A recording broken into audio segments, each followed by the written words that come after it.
Hey, it's Paige again. It's August 18th, 2012. It's a Saturday night. It's unusual for me to make a video on Saturday night. I've been meaning to make a new video to follow up on my transition at the firm. My last video, which was on the 6th of August, I told you that I had a meeting with the managing partner in my office and had given her a letter and told her that I needed to transition sooner than I thought the firm was planning on, and that I needed some affirmative response from the firm. And it worked. I thought it would, one way or another. And the meeting that day was somewhat tense because they were surprised. But later that week I received a letter from the attorney who's manager of our Wheeling, West Virginia office, who actually serves as in-house labor counsel, if you will, for the attorneys in the office. And he apparently administers the labor policies for attorneys, and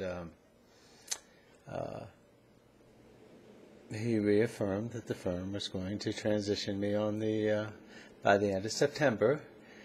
And so I wrote him back a cordial but positive and businesslike response. And then the following Monday, so like the 11th, I think it was about the 11th. Oh, yeah, about the 11th. I met with the 13th, I think it was. I met with the managing partner again, the same woman I'd met with the week before, and we had a very cordial meeting about moving ahead and planning my transition. And she asked for the names of some knowledgeable people in the Denver area that the firm could hire as their own consultant and to help them plan the transition. And so I was able to, the same day, give her 3 names, qualified people to do that. And I'm quite comfortable with them. And then things have moved on. So I think not this week, but a week from this Monday, I will, or maybe a week from this Friday, I will contact the managing partner again and say, let's get together on Monday for a short update on where we are, on what progress has been made. We'll see. But we talked about a lot of issues. We talked about bathroom issues and name changes and things like that. And I don't think I've ever told anybody here online, but Paige is my given name. That's really, it's a Southern name. And so it's an unusual name, but it's not a, I knew at least one other man named Paige, and in the South it's not that uncommon.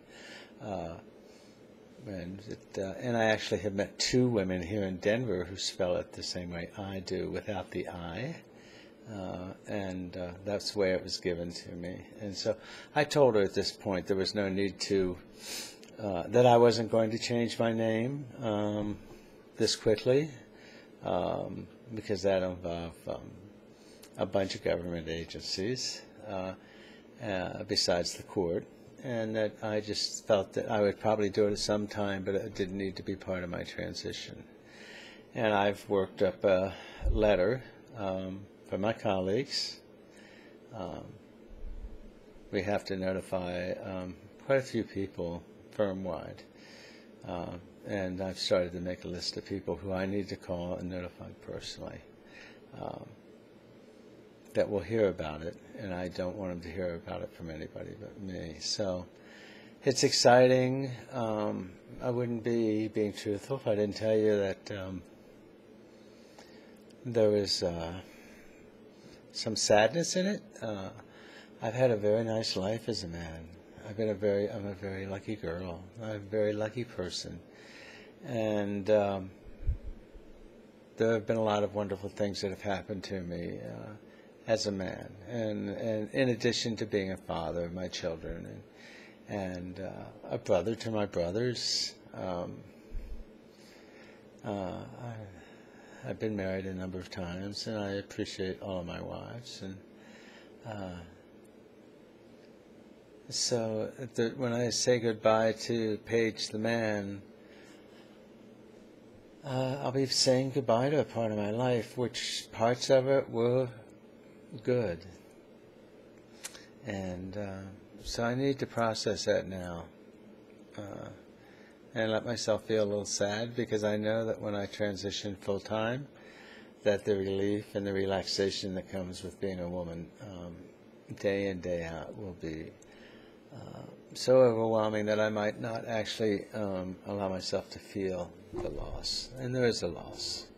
And as I said on one of my earlier videos, the people I work with, and especially some that I'm close to as a man, will feel a loss. And I need to be aware of that as we go through this transition at the office, that this event, which is so joyous and happy and overdue for me, is one that is a loss to them, because the man that they've worked with for the last 4.5 years is disappearing, gone.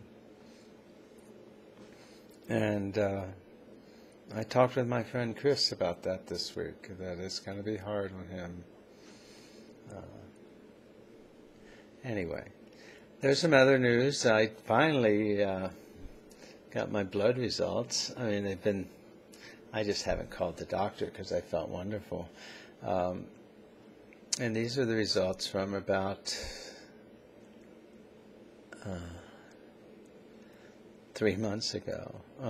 But they should be the same, because I've been on the same levels for about 6 months now. So these were taken after 3 months, and my testosterone was at 11. 80 is normal for a woman. I don't know what age woman. So I'm well below normal for a woman. And my estrogen was 105. And that was taken, the blood draw was taken about 12 hours after I'd taken my estrogen. So that's probably a pretty good level that I'm carrying in my body, because I take my estrogen at night. I'm going to take it right after I finish this. I don't know if you can see this little blue pill. That's it. Each one of these is 2 milligrams of estradiol, and I place those under my tongue right here, and they dissolve very quickly. The doctor says that the estrogen in them actually goes directly into my blood system, probably within about 30 seconds.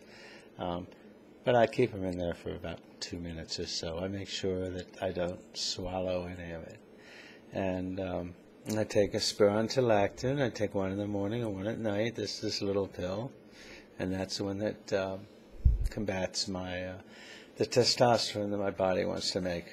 And it's wonderful. I mean, my hair on my body, my arms, hardly grows at all. My legs, the hair is very, very sparse. My testosterone is low. I would say that I probably only shave my legs every 2 weeks. And even then, just because I'm thinking about it, not because I see that I need it. So, and my beard, which I still have some, has slowed down significantly too. So that's good. I was out tonight. I went out to dinner. I met Danielle for an early dinner. We went to Racine's, and we had a nice time talking. Danielle's flying to Los Angeles tomorrow to talk to her older daughter about being transgendered and her intention to transition. And so we talked about that. And then we left there. We went to a lesbian bar called Blush, and it was quite crowded when we got there, but it emptied out about half an hour later. It's sort of funny the way those things happen, ebb and flow.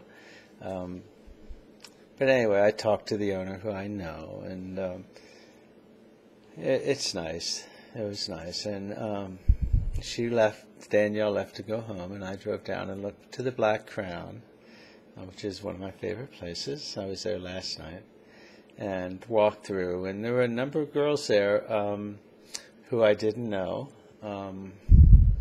There were some girls who were really quite dressed.